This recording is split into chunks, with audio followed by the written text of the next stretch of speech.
Clique subscribe para receber a notificação dos próximos vídeos. Saudações! Páscoa é tempo de reflexão. Refletimos na razão que levou Jesus à cruz. Este tópico sobre a razão de Jesus ter ido à cruz é bastante profundo na sua sabedoria e amplo na sua aplicação. O assunto da Páscoa é tão rico em significado que, ao fim de 2000 anos, este assunto ainda continua a apresentar-nos com verdades transcendentes e de valor eterno. Neste estudo sobre a Páscoa, quero considerar o valor que a nossa reflexão sobre a razão da morte de Jesus deve ter para com cada um de nós. Como sabemos, há muito que podemos meditar sobre a crucificação de Jesus. Mas qual deverá ser para nós o efeito da nossa meditação? Ou seja, o que esperamos aproveitar desta meditação em termos da nossa caminhada com Jesus? A nossa meditação sobre a Páscoa não deve ser como se fosse uma atividade anual, mas sim algo que possa contribuir para a nossa edificação na fé e para a nossa contínua apropriação dos ensinos que Jesus nos deu. Comecemos esta meditação com uma leitura bíblica. Colossenses capítulo 2, versículo 14, que diz: tendo cancelado o escrito de dívida que era contra nós e que constava de ordenanças, o qual era contra nós, removeu-o inteiramente, encravando-o na cruz. Pela leitura da Epístola de Paulo aos Colossenses, vimos que o apóstolo enfatizou que estes cristãos estavam a viver a revelação que tinha o seu fundamento no Senhor Jesus. Estes cristãos estavam a viver de forma ordenada, como membros que fazem o corpo funcionar e que contribuem para o seu desenvolvimento. Colossenses 2, versículos 5 e 19. Eles estavam firmes na sua fé em Cristo. Colossenses 2, 5. Eles estavam completos em Jesus, em quem habita corporalmente toda a plenitude da divindade. Colossenses 2, versículos 9 e 10. Paulo caracteriza a união que tinham com Cristo, dizendo que eles estavam sepultados em Cristo pelo batismo, no versículo 12. Eles tinham ressuscitado em Jesus pela fé no poder de Deus que ressuscitou Jesus dos mortos. Colossenses 2, 12. Estes cristãos que tinham estado mortos em seus pecados por Jesus foram vivificados e perdoados de todas as suas ofensas. Colossenses 2, 13. Mas qual o fundamento para a existência e vivência destes cristãos em Jesus? Em Colossenses 2,14, Paulo explica que é a cruz. Foi na cruz onde Jesus sofreu a condenação que era, na realidade, a condenação a que todos nós estávamos sujeitos por causa do nosso pecado. Paulo explica que havia como que um escrito de dívida que era contra nós. Este escrito era o registro das nossas dívidas para com Deus. O que dava força a este cadastro era a exigência da lei, ou seja, as ordenanças, como Paulo refere. A lei de Deus estabeleceu o que é correto. A lei de Deus traçava o caminho da justiça. Pela sua parte, o ser humano não tinha nem direito nem autoridade para andar neste caminho da justiça de Deus, porque a lei exigia perfeição, algo que era impossível a nós. Porém, Jesus veio e cancelou este escrito que nos prendia juntamente com a nossa dívida. A expressão cancelado, na frase tendo cancelado o escrito de dívida em Colossenses 2,14, no texto grego, língua em que foi escrita a maior parte do Novo Testamento, significa apagar, lavar, limpar, remover, destruir. O resultado deste cancelamento é que deixou de existir o resisto que era contra nós. Não havendo resisto nas nossas faltas, a lei com as suas exigências deixou de ter efeito ou poder de acusação contra nós. Como é que foi cancelado este escrito de dívida?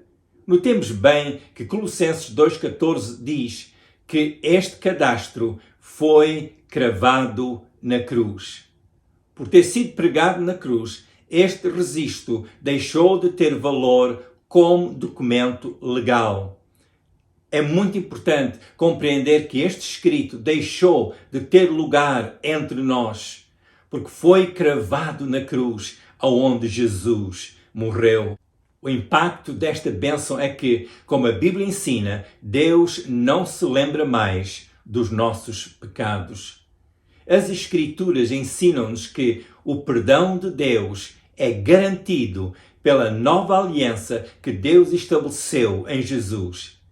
Será bom lermos Hebreus 10, versículos 15 a 18, que diz: E também o Espírito Santo lhe testifica, porque depois de haver dito: Este é o concerto que farei com eles depois daqueles dias, diz o Senhor, porei as minhas leis em seu coração e as escreverei em seus entendimentos. Acrescenta: E jamais me lembrarei dos seus pecados e de suas iniquidades. Está escrito: E jamais me lembrarei dos seus pecados e de suas iniquidades. Ora, onde há remissão destes, não há mais oblação pelo pecado.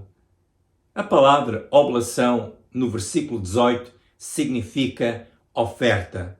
O texto bíblico diz-nos que, em virtude da redenção, que não há mais ofertas que possam ser feitas pelo pecado. É o mesmo que dizer que Deus não aceita ofertas pelo pecado da humanidade, porque a única oferta foi Jesus. E esta oferta foi perfeita e é por Jesus que nós temos o perdão dos nossos pecados.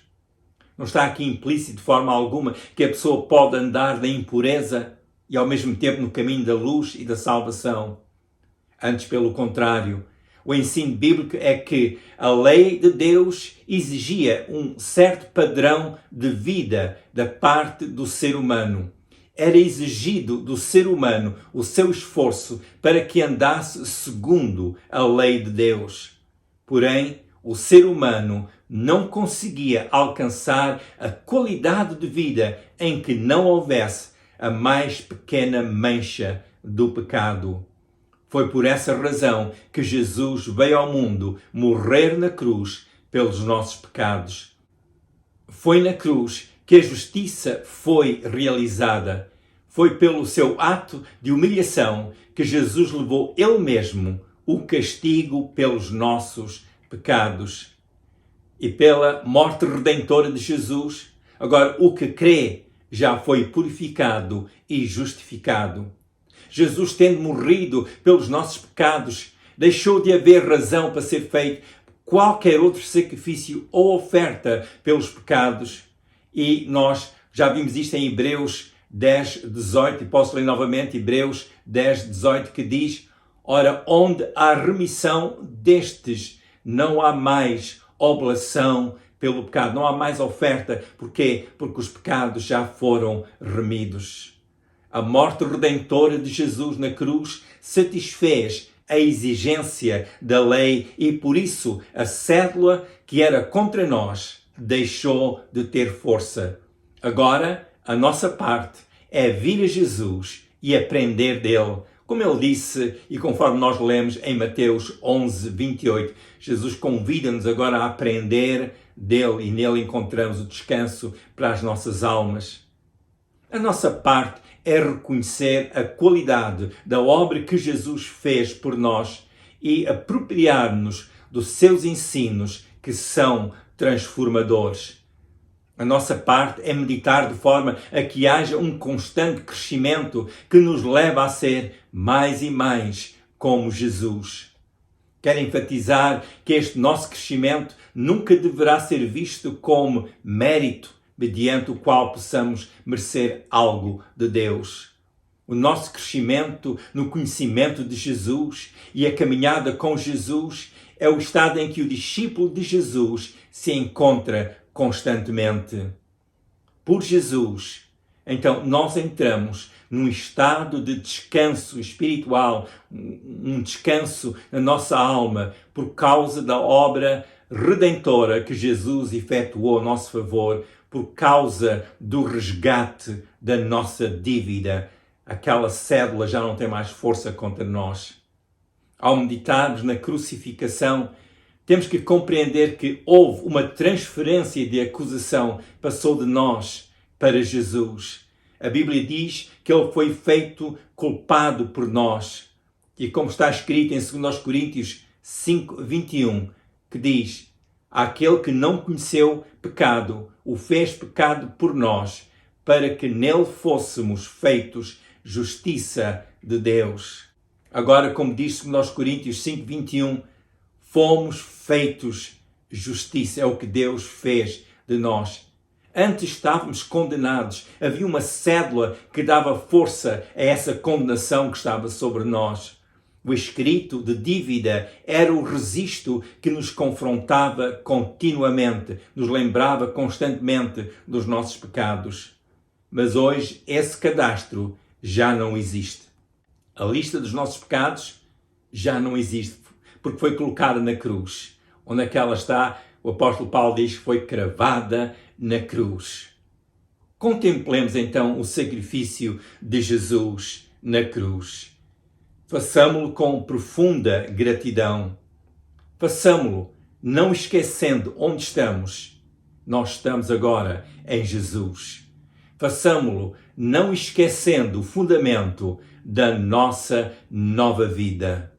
Contemplamos a verdade revelada em Colossenses capítulo 2, versículos 9, 10 e 14, que diz: porque nele habita corporalmente toda a plenitude da divindade, ou seja, é em Jesus que habita toda a plenitude da divindade. Depois Paulo diz: e estáis perfeitos nele, que é a cabeça de todo principado e potestade. Versículo 14, tendo cancelado o escrito de dívida que era contra nós e que constava de ordenanças, o qual era contra nós, removeu-o inteiramente, encravando-o na cruz. A Bíblia diz que enquanto Jesus estava pregado na cruz, que o céu escureceu. Mateus 27, 45 diz: e desde a hora sexta houve trevas sobre toda a terra até a hora nona. Eu creio que é muito simbólico o céu ter escurecido, porque representa o que o pecado faz. O pecado ofusca a luz. O pecado faz com que não haja mais o brilho da vida que foi posto no ser humano quando Deus o criou. Mas também, ao mesmo tempo, esta escuridão representa uma terrível batalha que se deu. As forças do mal combatiam contra Jesus para o impedir de completar a obra da nossa redenção. Porém, Jesus venceu, como lemos em Colossenses capítulo 2, versículo 15, e despojando os principados e as potestades, publicamente os expôs ao desprezo, triunfando deles na cruz. O verbo despojando no texto grego é uma palavra bastante enfática, bastante conclusiva, bastante determinante. Significa remover, retirar, renunciar completamente. O Senhor Jesus, pela sua morte pública, renunciou publicamente os principados e potestades do mal. Colossenses 2,15 diz que Jesus triunfou deles na cruz, triunfando neles na cruz. Colossenses 2,15. A palavra triunfando expressa exaltação, conquista, domínio. Esta mesma palavra dá o sentido de celebrar o triunfo com alegria. Nós temos razão para celebrar este triunfo de Jesus. Antes estávamos separados por causa do nosso pecado, mas hoje, mediante a obra redentora de Jesus, estamos reconciliados com Deus. Como disse o apóstolo Paulo em Romanos 5:11. E não somente isto, mas também nos gloriamos em Deus por nosso Senhor Jesus Cristo, pelo qual agora alcançamos a reconciliação. Usando aqui as palavras do apóstolo Paulo, dizemos: também nos gloriamos por nosso Senhor Jesus Cristo. Que esta nossa meditação nos leve a gloriar-nos em Jesus. Isto não é dar glória a nós, antes é louvarmos com profundo reconhecimento ao nosso Salvador. E neste louvor que também possamos fazer a festa de triunfo baseado naquilo que Jesus fez por nós. Porque Jesus venceu, também vencemos. Está escrito em Romanos 8:37. Mas em todas estas coisas somos mais do que vencedores por aquele que nos amou. Deus não quer mais ofertas pelos nossos pecados? Querer ofertar a Deus algum sacrifício que vise alguma forma de limpeza ou de purificação diante de Deus é o mesmo que dizer que o facto de Jesus ter cravado o nosso cadastro, aquele cadastro que consistia no registro das nossas falhas, nossas dívidas para com Deus, o facto de Jesus ter cravado isso na cruz, que é insuficiente. Portanto, se alguém quer acrescentar, fazendo algum sacrifício de purificação para se limpar diante de Deus, está a dizer que aquilo que Jesus fez na cruz foi insuficiente. O conselho bíblico é que cada pessoa possa reconhecer o que Jesus fez por si. O que é que Jesus fez por nós na cruz do Calvário? E, mediante esse reconhecimento, com fé em Jesus, receber a redenção da nossa alma e aceitar que é uma verdade cumprida em Jesus, porque aceitamos o que Ele já de facto cumpriu a nosso favor. E pelo aceitar esta oferta da nossa redenção, a pessoa que aceita passa a reconhecer que Jesus é o seu Senhor e reconhecer o que Ele fez na cruz. Porque declarar que aceitamos a Jesus, de Jesus a nossa redenção, é reconhecer o que Ele fez por nós. Ao mesmo tempo, a pessoa está a entregar-se a Jesus e a segui-lo como seu Senhor.